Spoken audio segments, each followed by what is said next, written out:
اللہ الرحمن الرحیم۔ السلام علیکم ناظرین، پروگرام سجاد میر کے ساتھ میں ہوں آپ کے میزبان جواد باقر۔ ناظرین، شہباز شریف کو نہیں جانے دیں گے، ذیلی کمیٹی نے لیگی صدر کا نام ECL میں ڈالنے کی سفارش کر دی، جبکہ 15 روز میں نظر ثانی کی درخواست دے سکتے ہیں۔ وزیر داخلہ شیخ رشید نے یہ کہا ہے۔ اس کے علاوہ شہزاد اکبر نے ان کے ہمراہ پریس کانفرنس کی ہے، جس سے ان کا کہنا تھا کہ حدیبیہ پیپر ملز کیس تکنیکی بنیادوں پر بند ہوا، ختم نہیں ہوا تھا، اور اس حوالے سے اور بھی دیگر بیانات دیے گئے۔ مگر اب اس میں سے چند پوائنٹ جو سامنے آئے ہیں کہ کابینہ نے نام جو ECL میں ڈالا ہے تو اس سے عدالتی حکم کا کیا ہوگا، اور دوسری جانب جو ذیلی کمیٹی کا شہباز شریف کا نام ECL میں ڈالنے کی تجویز ہے، یہ درست عمل ہے یا کہ نہیں ہے۔ اسی سے آج گفتگو کا آغاز کریں گے۔ ہمارے ساتھ پاکستان کے نامور دانشور، کالم نگار، تجزیہ کار سجاد میر صاحب موجود ہیں۔ سجاد میر صاحب، کیسے دیکھ رہے ہیں یہ ذیلی کمیٹی نے جو نام کی سفارش کر دی ہے ECL میں ڈالنے کی، ان کا یہ عمل کیسے دیکھ رہے ہیں آپ؟ یہ درست ہے کیا؟ اصل میں بات درست یا غلط ہونے کی نہیں ہے، یہ ان کی ایک خاص انداز ہے، خاص طریقہ کار ہے جس پر یہ حکومت چل رہی ہے، بدلہ دینا چاہتی ہے۔ شہباز شریف کے ساتھ ان کو خاص محبت اس لیے بھی ہے کہ وہ لیڈر آف دی اپوزیشن ہے، جس کا مطلب یہ ہوا کرتا ہے کہ اگر حکومت بدلتی ہے تو وزیر اعظم یا لیڈر آف دی ہاؤس کی جگہ لیڈر آف دی اپوزیشن وزیر اعظم بنتا ہے۔ یہ اس کو اپنا مخالف سمجھتے ہیں، اور ان کا طریقہ کار چونکہ اسٹیبلشمنٹ کو ملا کے چلنے کا ہے، اس لیے ان کو ڈر ہے کہ کہیں ایسی بات نہ ہو جائے کہ ان کی کوئی بہتر انڈرسٹینڈنگ ان کے ساتھ ہو جائے۔ اب انہوں نے یہ جو قانون نکالا ہے، یہ تو آخری وقت پہ نکالا ہے، پہلے تو ECL میں نام نہیں تھا، آج تک نہیں تھا، اب آپ نے اس کو ECL میں ڈال دیا ہے۔ اپنی کمیٹی، خانہ ساز کمیٹی ہے، اس نے فیصلہ کر دیا کہ یہ 3 شہزاد اکبر جس میں ہوں اور نسیم فروغ ہوں، اور شیخ رشید کمیٹی سے کیا توقع کرتے ہیں کہ وہ انصاف کے ترازو پہ تول کے کوئی فیصلہ کرے گی، اور اس کی منظوری بھی وہ دینا چاہتے ہیں سرکولیشن کے ذریعے گویا کابینہ سے، اور اس کو قانونی طور پر کہتے ہیں کہ 15 دن کے اندر آپ اپیل کر لیں، یعنی ہمارے پاس آئیں، ہم آپ کو ذلیل کریں۔ وہ کیوں وہاں کریں گے؟ وہ کورٹ میں جائیں گے، اور کورٹ میں جائیں گے، اور کورٹ کے پاس پورے اختیارات ہیں، وہ سب کچھ کر سکتے ہیں۔ کس حد تک کرتے ہیں، کس حد تک نہیں کورٹ کا کرتے ہیں، فیصلہ تو میر صاحب پہلے بھی آ چکا ہے، وہ انہوں نے تو ان کو شرائط کی بیس پہ جانے کی اجازت دے دی ہے۔ لیکن اگر کورٹ فیصلہ کر لے کہ اسے اپنی رائے کو منوانا ہے اور اپنے فیصلے عمل درآمد کرانا ہے، تو پھر کوئی کچھ نہیں کر سکتا۔ یہ فواد چودھری لگے ہوئے ہیں ججوں کے بارے میں کہ غیر ملکوں میں ان کے اثاثے ہیں اور یہ ہیں وہ ہیں، اور کسی نے کنٹیمپٹ لگا دی، طے کر لیا عدالت نے، اور کنٹیمپٹ لگا دی تو بڑے بڑے لوگ، وزیر اعظم جو تھے وہ فارغ ہو جاتے ہیں، ان کی تو کوئی حیثیت نہیں بنتی۔ یہ مسئلہ یہ ہے کہ یہ کرنا کیا چاہتے ہیں، یہ ملک کے اندر کیا صورتحال پیدا کرنا چاہتے ہیں، جس کے نتیجے کے طور پر یہ اپنے مخالفوں کو ذلیل کرنے کے لیے یا ان کی ہیٹی کرنے کے لیے، ان کو نیچا دکھانے کے لیے سب کچھ کرتے ہیں، لیکن اس کا اثر نیگیٹیولی ان پہ خود پڑتا ہے۔ اس بات پہ انہیں غور کرنا چاہیے، سوچنا چاہیے۔ لوگوں کے پیٹ نہیں بھرتے۔ وہ مریم اورنگزیب نے کہا ہے کہ بھائی خدا کے واسطے بند کرو، لوگوں کا پیٹ بھرو، بھوک سے لوگ مر رہے ہیں، بلک رہے ہیں، مہنگائی انتہا پر ہے، 500 روپے کلو مرغی کا گوشت ہو گیا۔ صحیح ہے میر صاحب، ہمیں اسی موضوع پر گفتگو کرنے کے لیے جوائن کیا ہے پاکستان کے نامور تجزیہ کار افتخار احمد صاحب نے۔ جی، افتخار احمد صاحب ہمارے ساتھ شامل ہوئے، ان سے ہم بات کرتے ہیں۔ السلام علیکم افتخار صاحب۔ وعلیکم السلام میر صاحب، کیسے ہیں؟ کیسے ہیں؟ اللہ کا شکر ہے۔ بس جناب، آج تو بڑا پسندیدہ موضوع ہے آپ کا، اور آپ اس پہ معاملے میں باخبر بھی رہتے ہیں اور جانتے بھی، ویسے تو ساری ملکی معاملات پر آپ باخبر رہتے ہیں۔ کیا ہے یہ شہباز شریف کے ساتھ کیا کرنا چاہ رہے ہیں؟ سر، اس کو یہ بتانا چاہ رہے ہیں کہ تمہاری کوئی حیثیت نہیں ہے پاکستان کے نظام میں، اور تم سمجھ لو کہ تم فارغ ہو۔ ہم لوگ آ گئے ہیں اقتدار میں، اور ہم ان تمام کرپٹ لوگوں کا خاتمہ کرنے سے پہلے تمہارے خاندان کا خاتمہ کریں گے، پھر دیکھیں گے اور کرپٹ کون کون ہے۔ اس سے کیا حاصل ہوگا انہیں؟ شاید ان کا یہ خیال ہے کہ میں نے آج ایک پروگرام کی شعور میں کیبنٹ پروگرام میں سر ایک بات کا احساس نہیں کر رہے کہ رکالی بھٹو کو پھانسی دینے کے باوجود پیپلز پارٹی اس میں بچ گئی تھی کہ اس کے ساتھ کمیٹڈ لوگ تھے، تو اس کو اندر کر دیں، اس کو ڈسکوالیفائی کر دیں، جس نے نواز کو کیا ہے، پھر مریم کو بھی کر دیں، اس کو حمزہ کو بھی کر دیں۔ اس کے باوجود بھی پاکستان مسلم لیگ میں اس وقت اتنی قوت ہے کہ وہ اسٹل ایک پولیٹیکل پارٹی کے طور پہ بہت امپورٹنٹ رول پلے کر سکتی ہے، اس تمام دباؤ کے باوجود بھی۔ تو کچھ نہیں ملے گا، بدمزگی بڑھ رہی ہے، پاکستان کی سیاست میں کھچاؤ بڑھ رہا ہے، جو ٹالرنس ہے وہ ختم ہوتی جا رہی ہے۔ یہ ہوگا اور کیا ہوگا؟ اور پھر یہ ایک بات ہمیں اور سمجھ آ رہی ہے کہ جس کے پاس اقتدار ہے وہ ہر کچھ کر سکتا ہے، جو کہ میں سمجھتا ہوں درست نہیں ہے۔ غیر مناسب ہے. اگر ماضی میں بھی ایسا ہوا تو اس کو بھی کوئی جسٹیفائی نہیں کر سکتا, اگر اب ہو رہا ہے تو اس کو بھی جسٹیفیکیشن نہیں دی جا سکتی. آپ کرپشن کو ختم کرنا چاہتے ہیں نا, تو کرپشن اور آن آل دا لیول ختم ہوگی. ایک خاندان کو سزا دینے سے آپ کا اناج کی تسکین تو ہو سکتی ہے, لیکن نہ تو اس سے کوئی فائدہ ہے سسٹم میں, نہ اس ملک کو فائدہ ہے. بالکل بالکل درست کہا آپ نے. آپ مجھے یہ بتائیے کہ عدالتیں کیا کر سکتی ہیں ابھی تو لگتا ہے. دیکھیں, میں تو بڑا افسوس کر رہا تھا, آج 12 مئی ہے, آپ کو تو 2007 میں جو واقعہ ہوا کراچی کے اندر, میں اس کے بارے میں سوچ رہا ہوں کہ عدالتوں نے کیا کیا اس کے لیے, کچھ بھی نہیں کیا. تو عدالتیں بھی سلیکٹو قسم کا اگر جسٹس دیں گی تو پھر ان کے اوپر اعتراض ہوگا. اس طرح کہ عدالتیں بھی ختم ہیں, ہماری بیوروکریسی بھی ختم ہے, ہماری اپنا پولیٹیکل سسٹم بھی ہمارا ختم ہے, تو پھر الٹیمیٹلی ہوگا کیا, یہ بھی تو کبھی سوچیں نا ہم سارے. دیکھو, نہ تو عمران حقیقت ہے, نہ نواز شریف اور شہباز شریف حقیقت ہیں. یہ آج ہیں ہمارے سامنے, کل یہ نہیں ہوں گے. لیکن یہ جو یہ ریاست ہے, جو ملک ہے, اس میں جو ادارے ہیں, اگر ادارے اتنے ویک ہو جائیں گے, کمزور ہو جائیں گے, ختم ہو جائیں گے, بسیدہ ہو جائیں گے, تو پھر سب کا کیا ہوگا. یہ تو ایک جماعت اور ایک فریق کا یا ایک خاندان کا ایشو نہیں ہے نا, یہ میرا بھی ایشو ہے. اب دیکھیں نا, اگر آپ کو کراچی کے واقعے کے اوپر ابھی تک انصاف نہیں ملا, 52 لوگ اس دن قتل ہوئے, 52 ڈیڈ باڈیز ہم سب نے دیکھی, سڑکوں پہ گری, دیکھی نا آپ نے بھی. جی, میں اس وقت کراچی میں تھا اور لائیو پروگرام کر رہا تھا. مجھے یاد ہے کہ جب وہاں کے شاہراہ فیصل پر یہ ساری غنڈہ گردی ہو رہی تھی, قتل عام ہو رہا تھا, وسیم اختر وزیر داخلہ جو تھے سندھ کے, وہ ایک فلائی اوور پہ کھڑے اپنی کلاشنکوف ہلا رہے تھے, گھما رہے تھے, اور ایک ٹی وی چینل پر باہر سے فائرنگ ہو رہی تھی اور اندر سے لائیو کوریج جاری تھی. تو سارے مناظر میں نے دیکھے ہیں اور اس کی کوریج بھی کی ہے, اور اس پر اپنی انداز میں گفتگو کرنے کی کوشش کی ہے. مجھے یاد ہے وہ دن بہت اچھی طرح. اپنا میر صاحب یہ دیکھے نا کہ ہم اس میں انصاف نہیں دلوا سکتے, تو یار ہم نے کوئی سلیکٹو کیسز میں انصاف دلوانے کا کیا فیصلہ کر لیا. اگر آپ نے انصاف دینا ہے تو آپ کو مجسٹریٹ کے لیول پہ, سول کورٹ کے لیول پہ انصاف لوگوں کو پرووائڈ کرنے کے لیے سسٹم کے اندر اتنے زیادہ بہتری پیدا کرنی چاہیے. وہ تو کوئی نہیں کر رہا. یہ خاندان کو سزا دے کے آپ بہت خوش ہو جائیں گے, ہو جائیں, ٹھیک ہے, تو اس سے پتہ لگا کہ آپ کی انا کا مسئلہ ہے, ایگو کا مسئلہ ہے, یہ پرسنالٹی کلیش ہے, اصول نہیں ہے. یہ کہنا کہ میں جب تک زندہ ہوں, یہ کہنا کہ میں جب تک زندہ ہوں میں نہیں چھوڑوں گا, تو یہ کوئی بات تو نہیں ہوئی نا. آپ کا کیا خیال ہے, لوگ اب اس جو یہ بیانیاں ہیں اس سے چڑ نہیں گئے مہنگائی کی وجہ سے؟ اتنا چڑھ گئے مہنگائی کا تو یہ حال ہے میر صاحب, اللہ آپ کا بھلا کرے. آج میں ایک ایسی جگہ پہ موجود تھا جہاں پہ ہزاروں لوگوں کو افطاری کروائی جاتی ہے. آپ یقین کریں کہ میں بہت ہی برا میں نے محسوس کیا وہاں پہ کھڑے ہو کے. جو لوگ لوور مڈل کلاس کے تھے, آج میں نے دیکھا کہ وہ خطے غربت میں جا رہے ہیں. اب مجھے بتاؤ کہ ہزارہ لوگ افطاری کے لیے ایک بوتل پانی, تھوڑا سا سالن, ایک نان اور ایک اور وہ جو ہوتا ہے یہ کوئی جوس ٹائپ کا چھوٹا ڈبا, اس کے لیے اگر لائنوں میں کھڑے ہیں تو ہم کہاں کھڑے ہیں؟ یہ غربت نہیں ہے تو پھر اور یہ کیا ہے؟ یہاں پہ اچھے کپڑے پہن کے جو ہوتے ہیں نا بالکل غریب لوگ جن کے پھٹے پرانے کپڑے ہوتے ہیں, جن لوگوں کو میں نے دیکھا وہ کسی زمانے میں لوور مڈل کلاس کے ہوں گے, اب وہ نیچے جا رہے ہیں.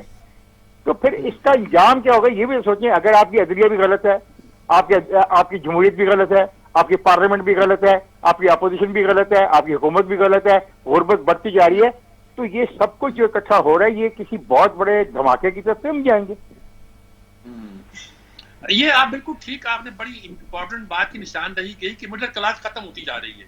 مڈل کلاس ختم ہونے کا مطلب ہے کہ جمہوریت ختم ہوتی جا رہی ہے. اس کا مطلب کہ لبرل ڈیموکریسی کی کوئی گنجائش نہیں رہی. یہ تو بہت کس نظام کی طرف جا رہے ہیں؟ مثلا میں یہ کہہ رہا ہوں نا, دیکھو نا, میں کہتا ہوں دیکھیں اگر انہوں نے کرپشن کی ہے, بےایمانی کی ہے, تو اس کا عدالتوں نے فیصلہ کرنا نا. اب میں اور آپ تو جج نہیں ہو سکتے, نہ میں اور آپ اتنا قانون جانتے ہیں, نہ ہم پروسیکیوٹرز ہیں, نہ ہمارے سامنے مقدمات موجود ہیں, نہ ہمارے پاس ایسے ثبوت شیئر کی جاتی ہیں جن کو انٹرنیشنل اسٹینڈرڈ پہ تسلیم کیا جاتا ہو. اب عدالتوں نے فیصلہ کرنا ہے, وہ عدالتوں کے فیصلے میں بھی سکم محسوس کرتے ہیں, اور اس حد تک چلے گئے ہم عدالتوں کے خلاف, ہم کہتے ہیں کہ ججز بک جاتے ہیں. ہم نے اس حد تک کہا کہ یہ فیصلہ کچھ مقدمات میں فیصلہ دینے والے ججز کی پراپرٹی برطانیہ میں بن گئی. تو ہم کہنا کیا چاہ رہے ہیں؟ نہیں یہ بہت غلط ہے، یہ ہمارا رویہ اچھا نہیں ہے. پھر میں جو ہر آدمی جس کو انصاف نہیں ملے گا وہ تو پھر عدالت کو برے کہے گا نا. کیا اندازہ آپ کا شہباز شریف جا پائیں گے کہ نہیں جا پائیں گے؟ میرا خیال ہے جو جنگ اندر چل رہی ہے وہ افسوسناک جنگ ہے، اور یہ شہباز فائنلی اگر اس کا دھڑا جیت گیا تو ہو جائے گا. لیکن نا اس ملک میں بھی دھڑے بن گئے نا. کچھ لوگ ایسے ہیں جو سمجھتے ہیں کہ 3 سال کا جو عرصہ تھا اس میں وہ اچیو نہیں کر سکا حکمران ٹولہ اور حکمران جو اس کو اچیو کرنا چاہیے تھا. کیا اگلے 2 سال تک اسی طریقے سے چلنا ہے؟ وہ بڑی کوشش کر رہے ہیں. آپ دیکھیں کہ پچھلے 4 مہینوں میں اتنے منصوبے اس نے شروع کر دیے ہیں کہ میرا خیال ہے انہوں نے جو پچھلی کیبنٹ میٹنگ کی اس میں پتہ نہیں 900 ارب روپے کے منصوبوں کی بات کی، 900 بلین آف روپیز کے منصوبوں کی. جہاں وہ جا رہے ہیں 100-200 بلین تو ایسے دے رہے ہیں نا، ٹھیک ہے. تو وہ بھی تیاری کر رہے ہیں الیکشن کی، وہ الیکشن کی تیاری کر رہے ہیں. دوسروں کو اتنا کمزور کرنا چاہتے ہیں، اتنا ان پہ کیچڑ ڈالنا چاہتے ہیں کہ وہ ڈسٹ ہو جائے، لوگوں کو سمجھ نہیں آئے کیا ہوا ہے، اور وہ چپ کر کے الیکٹرانک مشینوں کے ذریعے ووٹنگ کروا لیں. اور آپ دیکھیں کہ جو اس کا ووٹ بینک ہے جس کو ووٹ لینا چاہتا ہے، جو پاکستان سے باہر پاکستانی بستے ہیں ان کا، اس کے لیے اس نے کیا کیا ہے، اس نے امبیسڈر کی بےزتی کر دی، بٹھا کے امبیسڈر کی توہین کی. بھائی تم لوگ جو نا غریبوں کی بات نہیں سنتے. کیا بڑی خوبصورت بات ہے، میں تو بلے بلے کروں گا. مجھے تو اس کا عمران خان ایک سوشلسٹ عمران لگتا ہے جو اشرافیہ کو ختم کرنا چاہتا ہے، جو اشرافیہ کی کرپشن سے تنگ آ گیا، جو اشرافیہ کو برا سمجھتا ہے. لیکن حقیقت کیا ہے؟ حقیقت ایسی نہیں ہے. حقیقت یہ ہے کہ اس ملک کا پورا نظام اب سرمایہ داروں کے پاس ہے.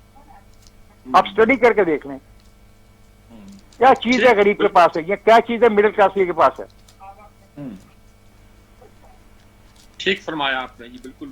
بہت شکریہ آپ کا افتخار احمد صاحب، بہت آپ نے تفصیل کے ساتھ ہماری رہنمائی کی، بہت شکریہ آپ کا. دیکھیں یہ بڑی وضاحت کے ساتھ، بڑی کلیئرٹی کے ساتھ کہہ رہے ہیں کہ ہمارا نظام جو ہے نا بالکل تباہ کیا جا رہا ہے، تباہ ہو رہا ہے. عدالتیں بھی وہ رول ادا نہیں کر پا رہی جو انہیں کرنا چاہیے تھا. 12 مئی کا خاص طور پر انہوں نے حوالہ دیا جو اس طرح عدالت پہ حملہ تھا، لیکن عدالت کے حملے کے باوجود اس شام مشرف نے کراچی میں کھڑے ہو کر، اسلام آباد میں کھڑے ہو کر مکہ لہرایا تھا، اور آج تک تاریخ اس مکے کے لہرانے کے عمل کو بھولی نہیں ہے.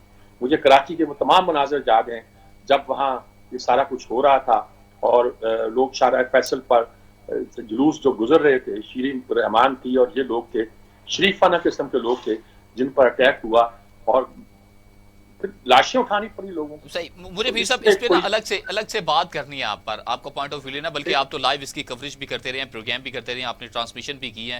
یہ 12 مئی 2007 کو جو ہوا تھا، مختلف چوکوں پر کس طرح سے لاشیں تھیں، وہ تمام مناظر آپ دیکھتے بھی رہے ہیں، آپ نے اس پر گفتگو بھی کی ہے.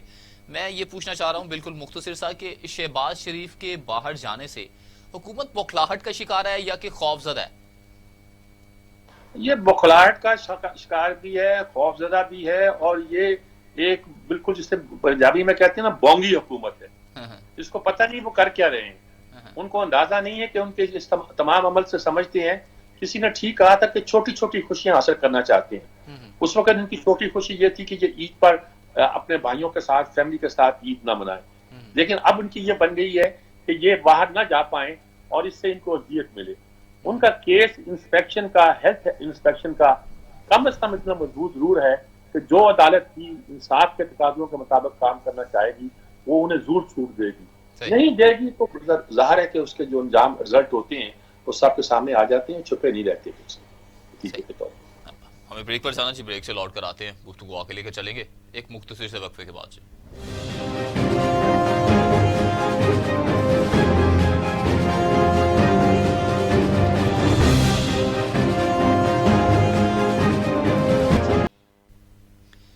Welcome back. سجاد میر صاحب، 12 مئی 2007 سانحہ ہوا، وہ آج بھی اسی طرح سے زندہ ہے جب بھی اس کو یاد کیا جاتا ہے. کیسے دیکھتے ہیں آپ؟ تو اس وقت وہ تمام چیزیں، وہ تمام مناظر بھی بیٹھے، آپ نے ٹرانسمیشن بھی کی، لوگوں سے تجزیے بھی اس پر کیے گئے. کیا تھا وہ مناظر، اور وہ اب بھی اسی طرح سے وہ تمام چیزیں نظر آ رہی ہیں؟ مجھے یاد ہے کہ جب مجھے دفتر کی طرف سے کہا گیا کہ میں چینل پہ پہنچوں، میں صرف ٹی وی 1 میں تھا، تو طاہر خان صاحب نے فون کیا کہ تم ہی جا کے اس کو سنبھالو، ہمارے ہاں تو کوئی اور ہے نہیں جو اس نازک صورتحال پر کوئی تبصرہ کر سکے، تو جاؤ اور اس کو دیکھو. تو میں نے کہا میں پہنچوں کیسے؟ تو انہوں نے کہا کہ یہ ڈیفنس کے علاقے میں جب ہے وہ، تم میرے گاڑی میں میرے گھر آ جاؤ، اور میں یہاں دوسری گاڑی میں پروٹیکٹڈ گاڑی میں ذرا یہ تو نہیں کہ آرمڈ کور کی گاڑی تھی کوئی لیکن مضبوط گاڑی میں اور ساتھ کسی تمہیں دفتر پہنچواتا ہوں.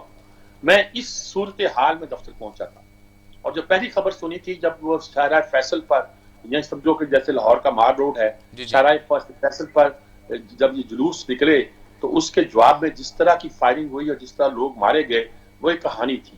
اور میں اب نام بھی لے لیتا ہوں طلعت حسین اس وقت آج میں کام کر رہے تھے اور وہ اپنے چینل پہ کام کر رہے تھے اور اس چھت پر بیٹھے ہوئے سارے مناظر کو دیکھ رہے تھے کہ نیچے سے فائرنگ ہو رہی تھی جو دفتر کی طرف کی جا رہی تھی اور وہ چھت میں چھپ چھپ کے درزوں میں سے ساری منظر کو دیکھتے اور بیان کرتے جاتے اور کیمرہ ان پر فوکس تھا.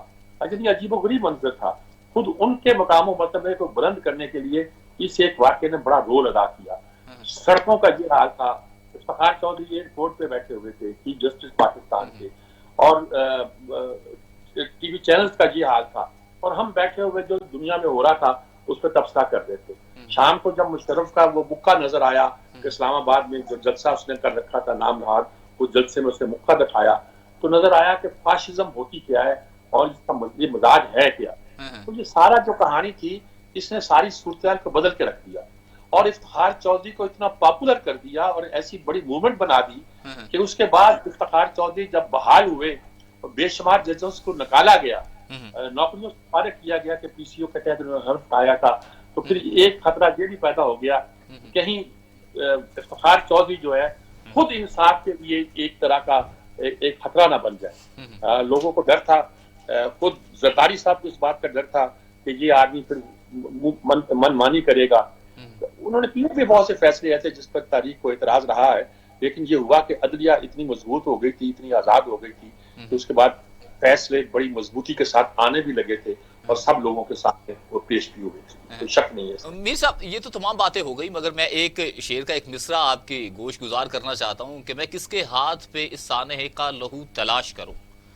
میں کس پہ ہاتھ پہ اپنا لہو تلاش کروں. یہ ہے اس طرح سے مگر میں تمام شہر نے پہنے ہوئے دستانے. بالکل یہ مصطفیٰ زیدی کا شعر ہے ہمارے. جی ہمارے میں اس لیے کہا کہ یہ ایک لمبا عرصہ ساہیوال کے ڈپٹی کمشنر رہے ہیں اور بڑے کمال کے شاعر تھے. ان کے بہت سے شعر ایسے ہیں جو لوگوں کو ازبر ہیں یاد ہیں. انقلابی ہونے کے باوجود ایک رومانٹک ٹون رکھتے تھے اور انہوں نے بہت سی باتیں ایسی کہی ہیں جو لوگوں کے لیے ایک دل کی آواز بن جاتی ہیں. اس سانحے کے والے میں یہ جو صرف ایک ہی شعر نہیں ہے ان کے کئی شعر نکالے جا سکتے ہیں جو اس کہانی کو بیان کر سکتے ہیں. کیا صورتحال تھی کیا نقشہ تھا اس زمانے میں یہ کہا جا سکتا ہے. اس حوالے سے یہ کہنا کہ جب افتخار چودھری بحال ہوئے تو وہ بھی ایک تاریخ ہے. عمران کہتا ہے مجھے جیل میں ڈال دیا باقی گھروں میں بیٹھے ہوئے تھے. حالانکہ نواز شریف جہاں سے جلوس لے کر پہنچے تھے گجرانوالہ تک اور وہاں پیغام آ گیا تھا آرمی چیف کا کہ بس کرو بس ہو گیا سارا کچھ. ڈنڈے لے کے اسلام آباد میں بیٹھے ہوئے تھے. تو یہ ساری الگ الگ کہانی ہے جس پہ کوئی ہر آدمی چاہتا ہے کہ کریڈٹ اس کے نام پہ جائے اور اس کو کریڈٹ کو لینا چاہتا ہے لیکن کریڈٹ تو وہاں یہی کہا جا سکتا ہے کہ عوام کا ہے. میں کہا کرتا ہوں جب لیڈرشپ کا خلا پیدا ہوتا ہے تو خلا رہتا نہیں. اس وقت آپ نے بے نظیر کو ملک سے باہر کر دیا. نواز شریف ملک سے باہر تھے لیکن خلا نہیں رہا. اس خلا میں سے اگر کوئی نکلا تو چودھری نکلا. یہ ایک نئی لیڈرشپ تھی جو ابھر کر آئی اور اس لیڈرشپ نے پھر یہ کہ ملک کے مزاج کو بدلا انداز کو بدلا اور آخر میں ایک ڈیموکریسی کو ایک خاص نہج پر ڈگر پر چلایا اور ایسا ہوتا رہتا ہے عام طور پر دیکھا جاتا ہے. صحیح ہے. میر صاحب اسی موضوع پر گفتگو کرنے کے لیے ہمیں جوائن کیا ہے تجزیہ کار آغا مسعود حسین صاحب نے. جی ہمارے ساتھ لائن آغا مسعود صاحب کراچی میں ہمارے دوست تھی بڑے ماشاءاللہ ان معاملات پہ بہت اچھا جانتے ہیں اور سمجھتے ہیں. وہ بھی ان واقعات کے شاہد ہیں. میں ان سے بھی پوچھتا ہوں ان کی رائے کیا. آغا صاحب السلام علیکم. وعلیکم السلام حضور کیسے مزاج ہیں؟ اللہ کا شکر. 12 مئی کی یاد کر رہے ہیں 2007 کو. آپ کو جناب یاد ہوگا کراچی بالکل یاد ہے. کیا ہو رہا تھا. اس پہ کالم بھی لکھے تھے ہلکے پھلکے لکھے تھے ہلکے پھلکے کالم لکھے تھے. میں یہ سمجھ رہا ہوں دیکھیے میں یہ عرض کر رہا ہوں کہ دیکھیے پاکستان میں یہ انسانی دہشت گردی کی عدالت میں یہ مقدمہ اب بھی زیر سماعت ہے. پہلی بات یعنی اس دن 12 مئی کو تقریباً 50 افراد ہلاک ہوئے تھے. اس میں معصوم شہری بھی تھے بیچارے اور ان کے ساتھ جو بھی ہوا وہ ایک الگ کہانی ہے. اس میں سب سے زیادہ جو نام آیا تھا وہ وسیم اختر کا تھا کہ یاد ہے کہ وہ ایک فلائی اوور پہ کھڑے ہوئے کلاشنکوف لے کر لگا رہے تھے اور ہاں جی، ہاں ایسی جی۔ دھمکیاں دے رہے تھے جیسے سب کچھ کر کے دکھا دیں گے وہ. تو مگر مجھے یہ بتائیے، دیکھیے کہ اس کا نام تھا، اس کے بعد 45 اور لوگ تھے جس میں سے 40 جو ہے مفرور ہیں، ان کا کوئی پتہ بھی نہیں ہے. تو میں یاد کر رہا ہوں کہ پھر یہی شخص جو ہے وہ آپ کا میئر بھی بنا.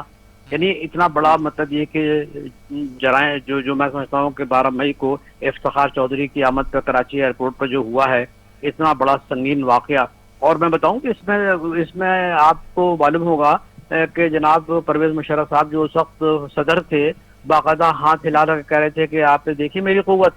تو میں یہ عرض کر رہا ہوں کہ دیکھیے یہ چیزیں جو ہے نا، اس کی وجہ سے کم از کم یہ بات سمجھ میں آتی ہے کہ پورے شہر کی واقعی سڑکوں کو کنٹینر سے بند کر دیا گیا تھا. جی کنٹینر بند کر دیا گیا تھا. اور میں آپ سے عرض کروں کہ بہت سے سینئر مطلب سیاستداں جو افتخار چودھری صاحب کو جا رہے تھے لینے کے لیے، جس میں وکلا بھی شامل تھے، وہ بھی بال بال بچ گئے. لیکن اس کے بعد بھی 50 افراد جو ہے وہ بیچارے ہلاک ہوئے. اس میں جسٹس ثاقب نثار صاحب کی میں تعریف کروں گا کہ انہوں نے ریٹائرمنٹ ہونے سے پہلے باقاعدہ کہا کہ بھائی اس مقدمے کو جو ہے شروع کرنا چاہیے. یہ مقدمہ اب بھی اوپن ہے، آپ تو کسی بھی وکیل سے پوچھ لیں لاہور میں یا کراچی میں، وہ بتائے گا کہ یہ جو مقدمہ ہے اب بھی اوپن ہے، اور ان لوگوں کے نام اب بھی موجود ہیں. تو اور یہ لوگ کراچی میں، بعض لوگ تو کراچی میں موجود ہیں، وسیم اختر تو کراچی میں موجود ہے. تو میں یہ کہہ رہا ہوں کہ ایسے لوگوں پر اگر مقدمہ نہیں چلے گا، اس کو کوئی فیصلہ نہیں ہوگا، تو پھر تو آپ کو معلوم ہے کہ اگر ایک بار ایسے مذاق ہونے لگے، اور وہ ایسا ثانیہ ہے، افتخار چودھری صاحب اب بھی ماشاءاللہ زندہ ہیں، اللہ میاں ان کو حیات دے، اور پرویز مشرف صاحب خود دبئی میں بیٹھے ہوئے ہیں.